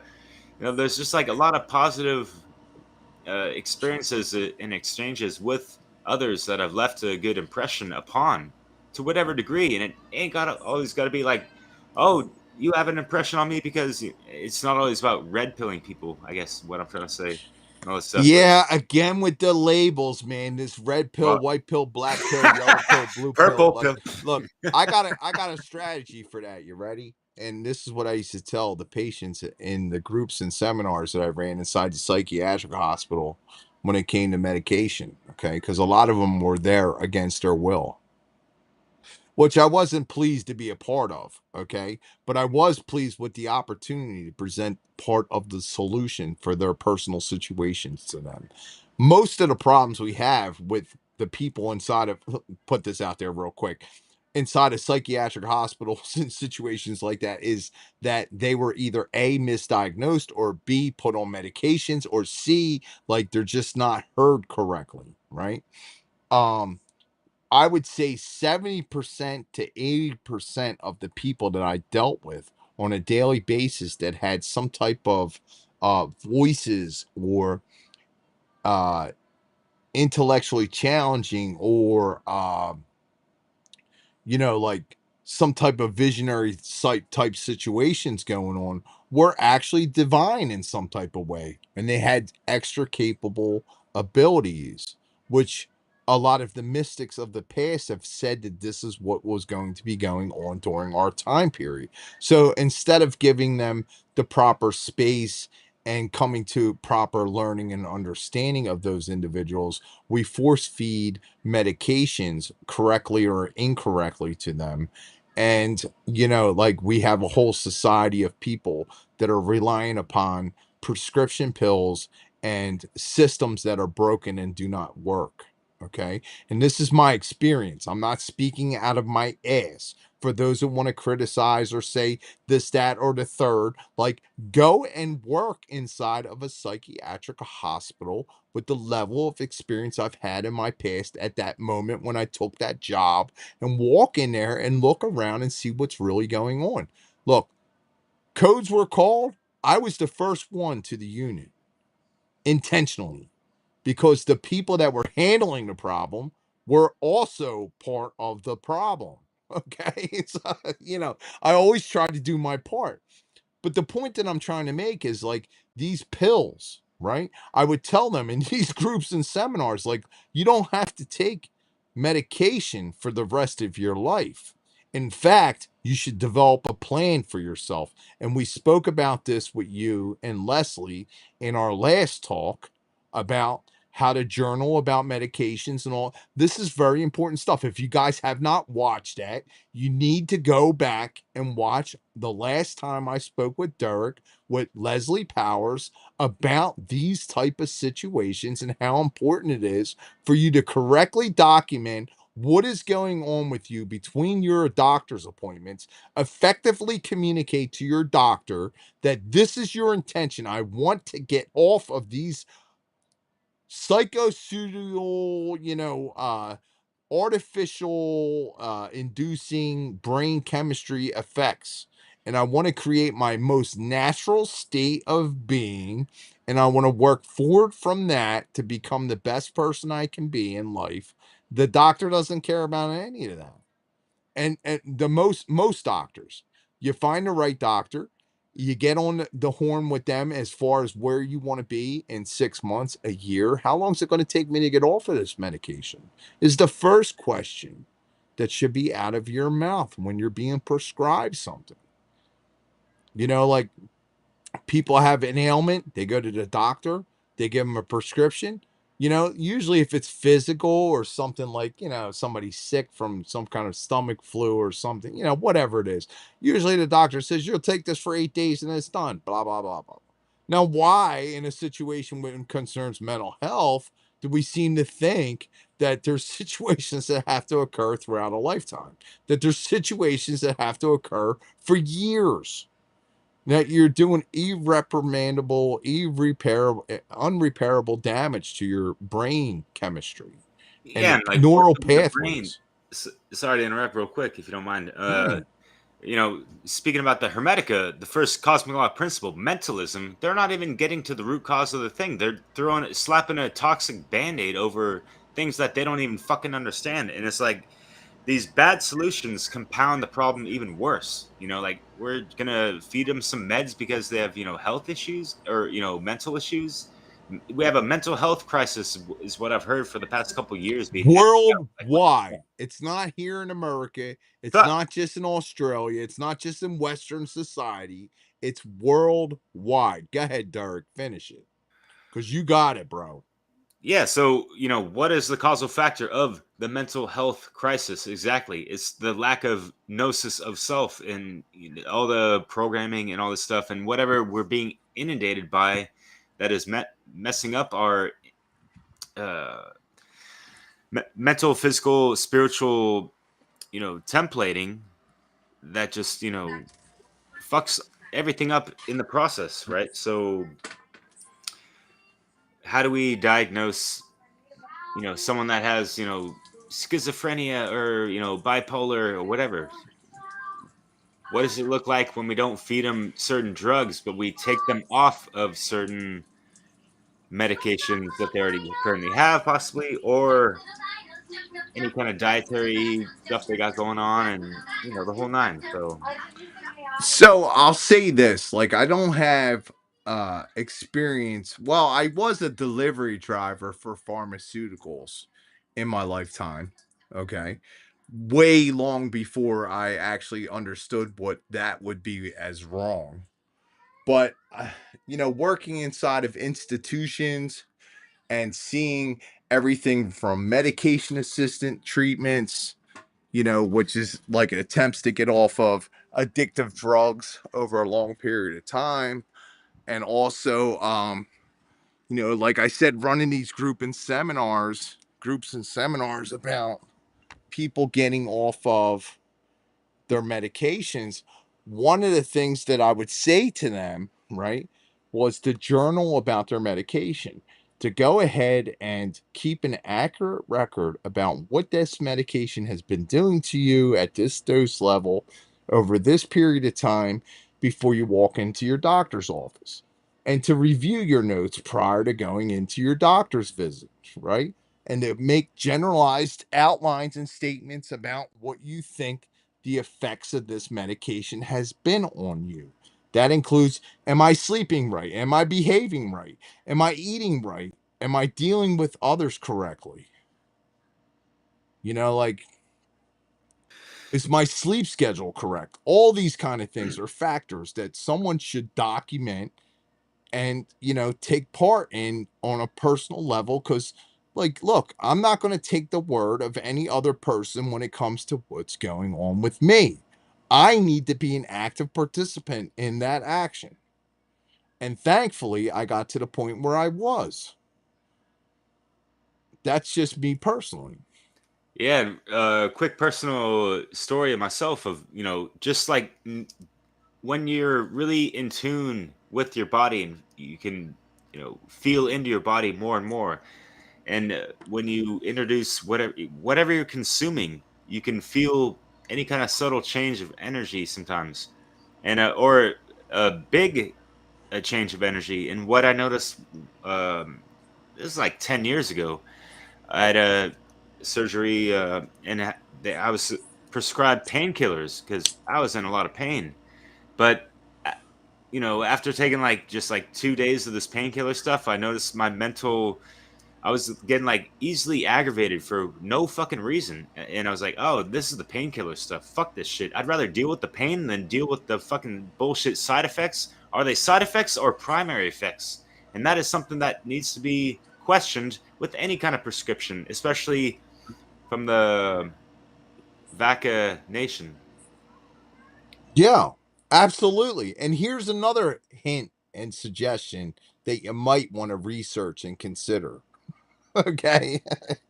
Is that if you want a certain outcome, you should be working towards that outcome, but you cannot do it alone. You, unfortunately, as an individual, and that includes me, okay, I'm not like singling out you, Derek, or the audience listener here. I'm saying me, myself, okay, me, myself cannot do it alone. We must consult with wise counsel. Okay, so what does wise counsel look like? Wise counsel looks like the person has what you want, okay, which is they've been through the experience and they have the outcomes that you desire. That can apply to a lot of different stuff. Okay. A lot of people don't do this. They think, oh, I read a book, or oh, I heard a seminar, or oh, I know better. Well, that's great in most circumstances. But if it's something that's troubling you and giving you issues with solutions, you might want to consider the popular opinion of those who are actively conquering, actively, overcoming those issues. Yeah, You know what I'm kicking my saying? Like, this is butt. important, bro. Like, this goes for addiction, this goes for, mental health issues, it goes for just general practices in life.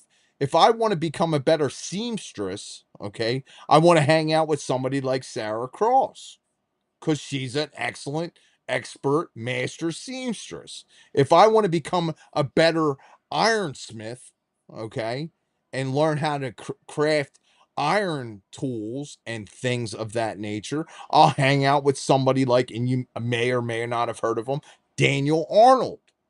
Okay. Yeah, or Justice You, Wagner. or Justice Wagman. Right, right. These type of individuals. This is what I'm saying to you. If you want to become a better educator of children, you might want to check into Jerry Cabazzuto with the Liberation Academy. These type of people are coming from an expert standpoint of their, or master standpoint of their crafts, their wheelhouses. For someone like me, it's just being active and present in the moment and trying to care. And you're That's speaking my from a lot of experience too, and yeah, overcoming a lot, and many having different success angles, and helping many others. different angles come to this conclusion. Fuck yeah, man. So, Yeah. and I mentioned some people that do not have content out there. There's an individual that I know that's a part of the One Great Work. Okay. His name's Matt Brallo. Okay. And what he does is he actually shows up at major situations like, you know, the whole GAZAISRAL thing, right? Oh, that's great. He shows up at these kind of things and he puts up these huge light displays and tries to influence the consciousness of humanity towards people like you and I. Like, so, like, there's different ways that people can get involved. They don't always necessarily have to be content creators, but they have to be present in their moment. They have to come at things with mental clarity. They have to come at things with the trivium practice of, like, knowledge is going to solve the issue. I feel less fear in this world today because I understand things correctly, on many levels. Um, and then when it comes to the greatest law of attraction, the greatest law of manifestation is actively using your principle of care correctly. This is my experience. It's not airy fairy, bro. This is real life shit. Hey, right, and yeah, going back to Mark Passio, because what you mentioned in like for folks that are not familiar with him and would like to look into his information, because we speak very highly of him for very uh, reasonable reasons, and he's been one of my featured sound sampled voices that I lace over the beats in my music mixes. You talked about attraction, and he the best thing I would recommend for people to watch first and foremost of him, if you don't want to go into his podcast material, watch his presentations, starting with his natural law seminar, which is titled The Real Law of Attraction, not the fucking watered down That's bullshit, right. new age thing like, the book The Secret and documentary stuff, whatever. Yeah, which is all good stuff Yeah, individualized, yeah. as a knowledge set, but without the complete picture of the rules of laws of universe, it's useless to you. And the Hermetica, and I wanted to say and bring it back because you mentioned, care, and that's like the first time I heard it articulated in that way, like the lost principle of care, when he mentioned that in that presentation. And for me, it was a game changer watching his presentations with the types of slides he's had and all that stuff. and the ripple effect he's had, and influence, and all these other people and folks, doing their own presentations. The Will Kellers, Nate Capps of the worlds, Brandon Martin, you, others, going on and on. Will Keller and like the whole crew with all of the different seed conferences and funnel conferences and Yeah, all these beautiful things these people have put together, bro. yeah, dude. I You want to know get what I you mean? on Like, funnel one of these days, man. wow, bro. Wow. Yeah, yeah, We're yeah. taking it to the next level. We and like when Mark did his two mask same face presentation, I got to meet with Jeff Hipoff. Oh, cool. Yeah, One he's of the behind the things that scene. Yeah, and doing his thing. one yeah, one of the things that I learned from watching all these glorious people do all this glorious work behind the scenes, because I like to remain behind the scenes in a lot of stuff, and I'm front and foremost on a lot of other things. But the one thing that I learned is that, like you have to plan accordingly.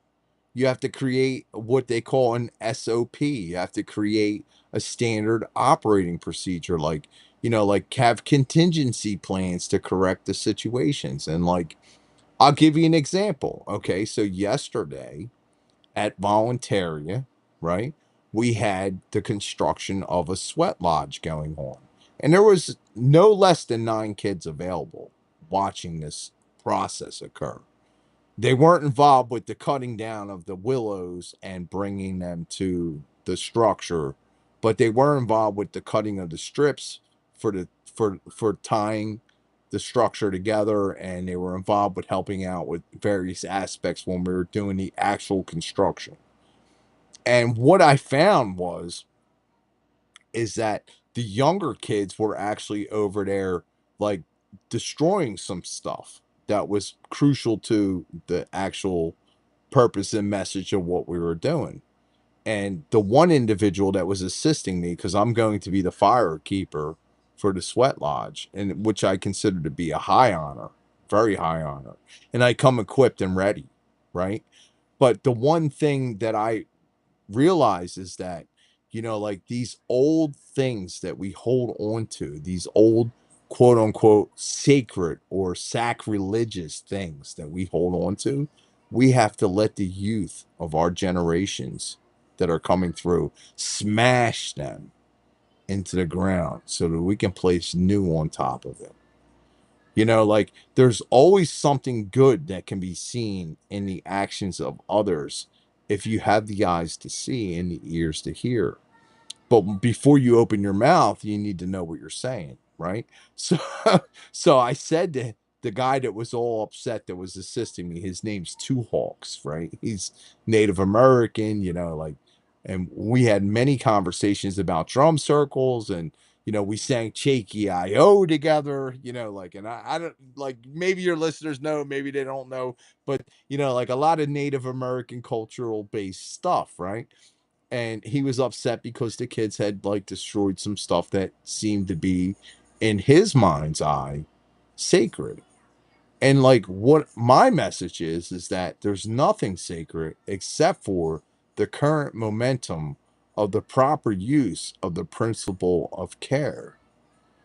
Destroy everything behind us. It's not about that anymore. It's about what we're building together today. Look, there's been religious leaders of the past that are well documented, Jesus Christ himself being one of them, saying, "Let the dead bury the dead." We're not here for that anymore. We are here to move forward with the living, bro. Fuck yeah, dude. And Fuck yeah, bro. I love the fact you have a really great balanced set of work, and that goes into your templating with Libra and all that stuff, and being in the forefront of stuff and being in the background of others, and just it's funny because there's some criticism of people like, oh, like, where's your podcast at, and this and that and this, like, you don't know me or whatever. Like, we're doing stuff in real life or behind the scenes. Don't worry about me. Worry about your fucking self and what you're able to influence in your immediate area first and foremost, yourself and whatever the fuck. Like, it's funny sometimes of the it's not even constructive criticism when people come at it with that angle and stuff. And I had to check myself a little bit sometimes, like looking at folks on the networks, like this So person has like no work, but he has a thing going on. But like the at the same time, interesting it's like I have to thing, refrain because I don't know this person. He might be helping out because it's a network and there's a lot of stuff behind the scenes, and I respect that. So yeah. voila, fuck. Yeah, we have to work harder to be more unified in our actions and beliefs. There's been a lot of people lately that have come through our movements that have, nitpicked or attacked other people in our movement. And I really don't think that's conducive to our overall objective of, like clearly stating natural law to everyone, clearly getting everyone on board. But I do understand the aspect of the drama card. Okay. And I've been trying to incorporate that into my work in a way where it's very personalized over the years. And more lately, I've been trying to incorporate it in a way so that it's more apparent to the people on a worldwide level. And I can give you one example of that. Me and Bobby went to rescue a turtle. And of course, we were totally attacked by trolls and naysayers. And for lack of a better word, that I've actually hashtagged and will be using very often to address others when these things occur, the word shit talker, running their shit talker, right? People want to run their shit talker all day when they stand on nothing, Diarrhea mouth. right? And I'm not speaking of anyone that's probably listening to this audience. Okay, the audience that we're talking to right now, if you're on here and you're listening to me and Derek, most likely this does not apply to you. Okay, but there's shit talkers, right? So we had shit talkers, naysayers, and trolls telling me and Bob Akoff that we didn't know what we were talking about concerning turtles, A. B, that we were scam artists. Unbelievable. We were scam artists. Like, yo, I've thrown so much money at humanity out of my own pocket to pay what I thought was my karmic debt to humanity prior to my awakening process and my shadow work process, right? I've thrown so much money out there, and it's not about money. It's never been about money. But I'm trying to create a situation where I can get people to support the movement. So we have donate buttons, we have a, you know, I had to change it because people are so stupid they don't read anything. I had to change it from adopt a turtle to sponsor a turtle because people were actually like reaching out to me and asking me if they could get adopted turtles from me. Like, no, you can't. Because any living being that comes into my care will be in my care until I'm gone. And if I'm smart enough and lucky enough, and I have the support of enough people like our viewers here, right? I might actually be able to create a situation where there's caretakers for those turtles, and the turtles are responsible for their own well being, their own fundamental source given rights, right? So we're on our way to rescue this turtle. And like we're a little funny with our funds right now on both fronts because I have a set amount of money set aside for land and purposes on that land. Bobby, my best friend, has money set aside for land and purposes on that land. Okay. But what we were actually reaching out to humanity for was some assistance along the way. Help us feed and get more turtles that way. Right. But also us to build the habitat for them. I can afford to build my own house. I can't afford to build a paradise for a turtle. Right. And like like these naysayers were coming up and all this stuff was cropping up and all this crazy stuff, and like I didn't want to go get the turtle. I said, Bob, it's not worth it. Like, we can't afford it. And like, of course, as usual, our local circle of people who support us came out of the woodwork with $10, $20, $50, $100, whatever. We were able to get the U-Haul. We were able to go get the turtle. This is what's amazing about this story, though. Her name's Carla, right? We didn't know that on the ride. Me and Bobby drove out there. We didn't know the name of the turtle. All we knew was this, and I couldn't even disclose this to the public because I'm not a scumbag and I don't try to capitalize on other people's weaknesses and downtrodden in this world. If I had done that when I was running housing, I would be as popular as some of these Kensington videos that have 12 million, 10 million, 15 million views for people in their derogatory states of life. I could have done that, but I didn't because I cared about the individual that was in front of me. And I didn't want to put them on camera. Just as much as I care about the man that we were building the sweat lodge, he asked me, do not film this part. Cameras are gone. And it takes nothing away from my level of investment and input in the situation.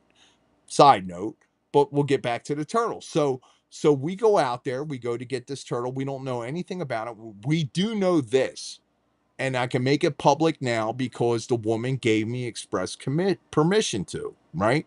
Is that she's not in great health, man. Very sick. Her and her husband and their son has certain types of issues and different responsibilities where he can't be involved. And the turtle's suffering and she knows it and she cares, man. And she doesn't want to put the turtle in this. Like, we're not talking about little baby box turtles in an aquarium here. We're talking about turtles that only get bigger and bigger and bigger, and they can weigh several hundred pounds and then live to be 150 years old if they're dealt with properly. Right? Long after I'm gone, these turtles are still going to be carrying our message, not mine, our message, right? So I want to try to protect them and do this, right? So I'm doing this situation, and we go out there to rescue this turtle, and we're on our way. And I said to Bob in the car, and I got video of it, and it's going to be up in our next episode. I got a lot of projects I'm working on to release. Ark Gardens is definitely one of them, but then the Liberation Academy is definitely one of them.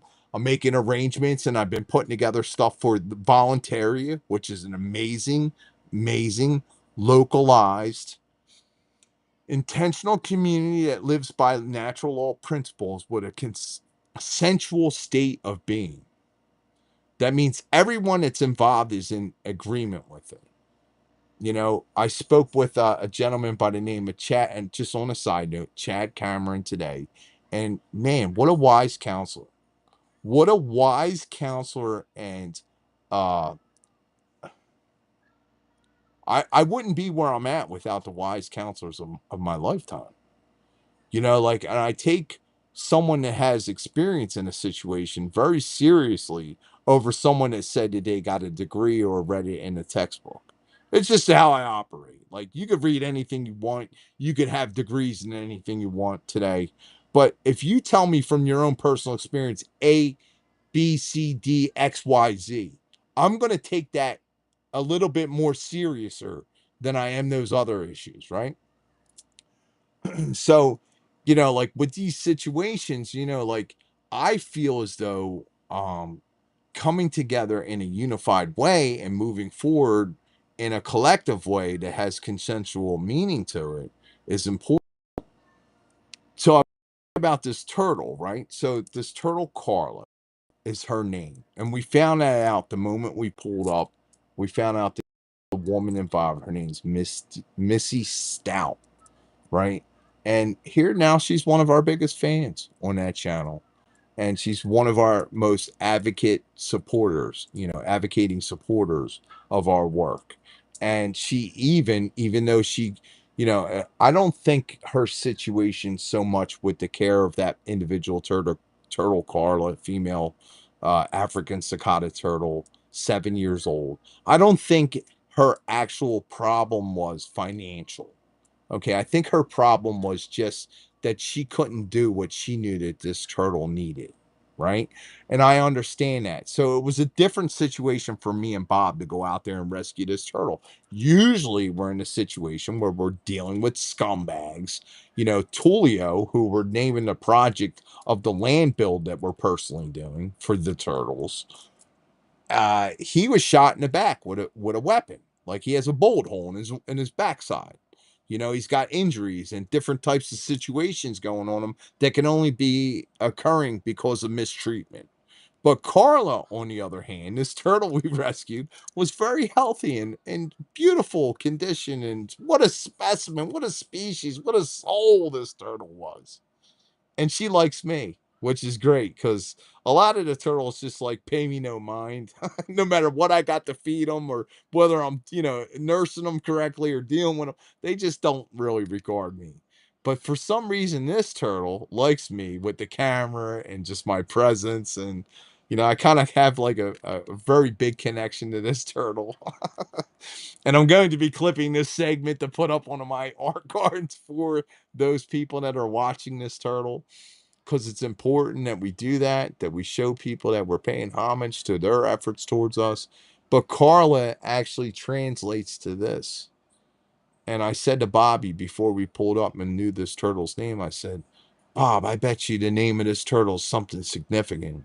It's going to mean a lot, dude. I can feel it. Like Tulio means strong leader. And I knew that was significant, and all these other things that go on, like Athena, my dog that I had that passed away last year, that I named my Athena project after, that's coming up soon.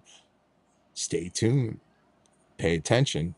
I'm bringing elements of the community together. I got permission from the landowner who's very cooperative. Oh my God, I'm so excited.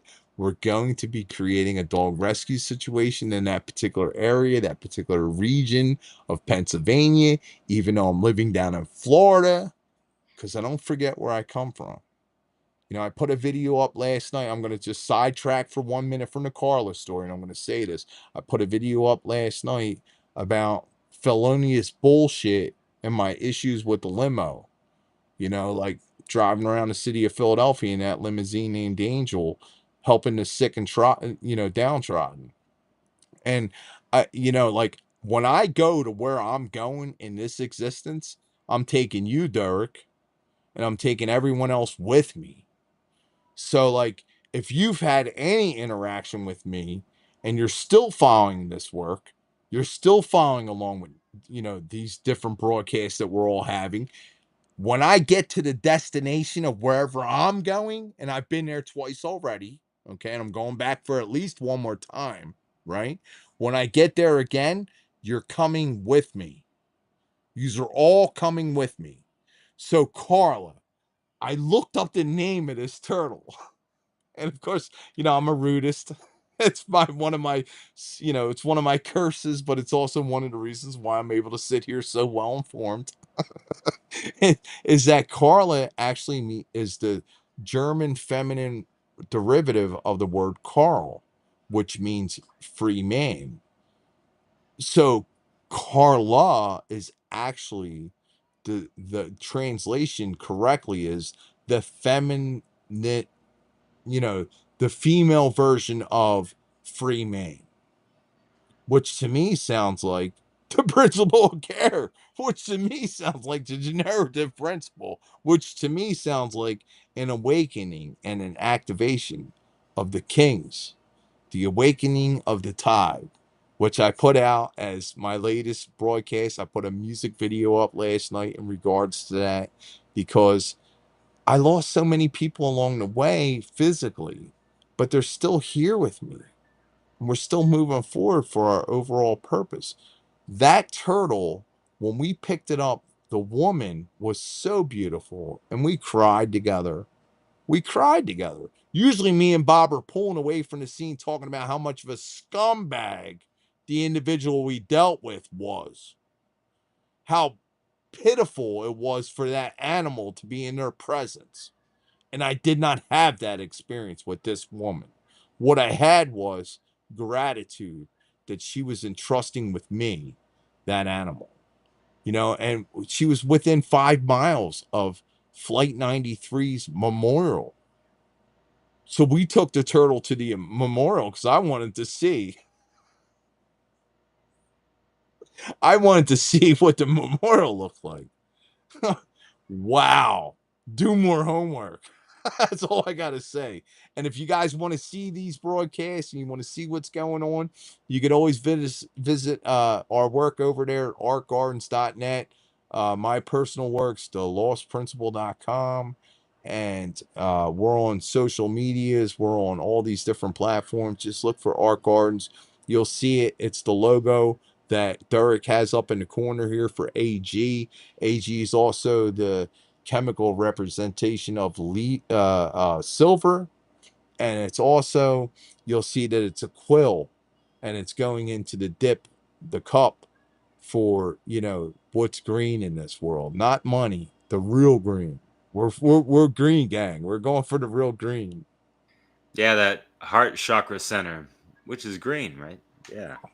You know what I mean? Yeah. Silver wings on my chest, brother. I Yeah. wear the shirt proudly. Like it's better than Dynasty because it helps animals and kids now, and it can help people too if they can only watch us. Fuck yeah, man.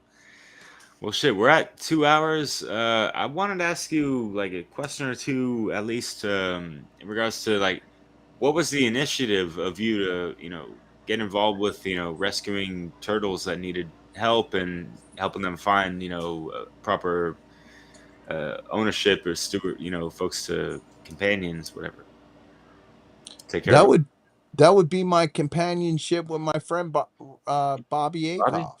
word. Tex. Like I didn't really have a thing for turtles any more than any other animal, a butterfly, a bee, whatever, But me, it was dogs were thrusted upon me and I dealt with them correctly and continue to do so and will continue to do so. And just like that with the turtles, um the one thing that I find most interesting about turtles is their historical background throughout mythology and all the different ancient cultures and religions and civilizations that existed regarding their relationship to turtles. And there's an old Zen, you know, joke about it's turtles all the way down, and like that's so funny to me because I heard that after turtles in my life. And I was like, what is that? I went and looked it up and I'm like, whoa, that's hilarious. Like it is turtles all the way down, bro. Like Buck brought us that turtle the other day. Missy entrusted her turtle to us, and it's able to put us in a position where we can like really present these ideals and philosophies and righteousness level of personal experiences and educational possibilities to people and connection and unity with people through Fuck these yeah. turtles. And I It's see not it, just turtles. like, no, not at all. Sorry, I think there was a delay. I didn't mean to cut you off, but Ark Gardens, forget Noah's Ark. It's you're in the business of the gardening, the food forest abundance of that aspect of the gardening, but the Ark aspect as well of the side of helping out animals and turtles and dogs and all that. That's so fucking honorable of what the fuck you're doing, man. Like, yeah, Well, much hold on. respects to you. Ul- Big compliment. ultimately, Derek, like this is all free source. It's not limited to the. Listen, the Liberation Academy, Ark Gardens Oh and yeah, its yeah. actions. Okay, the food forest boxes that we're building and all this stuff. It's all open source to people. They can have it, bro. And I want to hear how to make mine better because they're using it. Word, yeah. We should all be, be inspired and motivated to do something similar. What you're doing, yeah. Fuck yeah. Real talk, yeah. I know it's not about you. It's just, what the energy and care behind these actions, and that's so admirable, and I love it, man. Yeah, fuck yeah, dude. Well, thanks for having me on, Derek. I really appreciate you taking the time out of your schedule, not once, not twice, but like 3 or 4 times now to try to get this broadcast out to our listeners. Anytime, brother. Anytime, man. Honestly, I love your energy and your vibe and just your drive to strive and thrive. But yeah, Stay attuned and pay attention to Dirk with his sound path situation. Like, I'm with only a Jerry, with cog in the Jerry. wheel. I love that we're going in the directions we're going, and we're going to bring this message to as many as we can. Yeah, dude. I'd love to have you on some of them watch parties if you're able to make it. I know you I'm got coming. stuff, I'm but yeah, trying to balance out everything. I'm coming though. I know you're working them scales proper, brother. I know you got so much on your plate and just making it all happen, all that stuff. So please, if you want to, plug in whatever folks need to hear to get closer to what you're doing over there, and all. OneGreatWordNetwork.com. You can find him, John myself. Penuel on the onegreatworknetwork.com, thelostprinciple.com. They're my personal sites. I haven't That was updated the one I any of was that looking stuff for. in Yeah. a while, but nobody's watching anyway. So if you're new to this, you go watch it. You can get caught up by the time I fix it. And Ark Gardens, man. Everywhere that you can find our Ark Garden stuff, man. Come and see it. We're going to be doing some spectacular stuff. The ultimate goal is to have it so others are broadcasting for us. Why wouldn't they? Yeah, yeah, yeah. Many hands make light work and all that stuff. And for those putting in so much work, it would be such an alleviation to get, more things, in the works, and actually, what is it, rubber to the road and all that stuff. Let the story be Boots on the told. ground. Boots on the ground, my friend. Yeah, yeah, yeah. Derek, thank you so much, brother, for having Dude, me. yeah, like thank you times two and everything what you do. And yeah. And I'm always available to you or any of your listeners. If they ever want to reach out to me, please do so. My email is simple. It's BYSAINTJOHN at gmail.com. By St. John. That's me. If you type in hashtag by St. John, you'll see a whole lot more than just turtles and dogs and recovering addicts and et cetera, et cetera. Tarot cards, et cetera, et cetera. Yeah, dude, you got a lot going on. I love your tarot readings as well and that kind of stuff. It's a really, I don't see a lot of people doing it in the same style uh, that you're doing with the video Thanks, man. aesthetics and all that stuff as well. So, yeah, keep doing what you're doing. You're a very unique, great working And I'm man. rolling with the right people. I'm on your broadcast, ain't I? Fuck yeah, brother. Yeah, yeah. Much love, respects, and all that. Keep on doing what you do, and we'll be keeping it true. Sound path to freedom soon enough. Yeah. Peace.